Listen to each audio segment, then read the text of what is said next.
Welcome to The Last Breakfast. Please enjoy the video. In this video, I will show how to use Zoom Blur in DaVinci Resolve. First, navigate to the Effects library and search for Zoom Blur. Drag this effect directly onto your desired clip in the timeline. Once applied, head over to the Inspector panel. Here, you will find the initial controls to adjust the blur's intensity and its focal point. We will explore these settings to achieve a compelling visual effect, making your footage feel more dynamic and engaging right from the start. Now, let's dive deeper into customizing your zoom blur. The strength control allows you to dial in just how intense the blur appears, from a subtle hint to a dramatic rush. You can also precisely define the blur's center using the Center X and Center Y controls, placing the focal point exactly where you want it.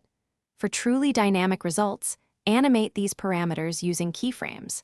This allows the blur to evolve and move throughout your clip, creating a much more engaging visual experience. For more advanced applications, consider experimenting with blend modes. Changing the blend mode can help the zoom blur integrate more naturally with your underlying footage, offering a variety of subtle or dramatic looks.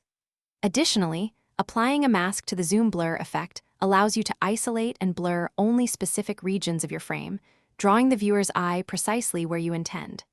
You can also combine this effect with others, such as a subtle glow, to create truly unique and captivating visual styles.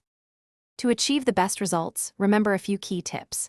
For shorter, faster-paced clips, a more intense zoom blur can be highly effective. However, for most situations, a subtle application often yields a more realistic and polished look.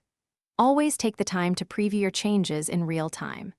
This allows you to fine-tune the effect, ensuring it perfectly complements your footage and enhances your storytelling without overwhelming the viewer. Experimentation is key to mastering this versatile effect.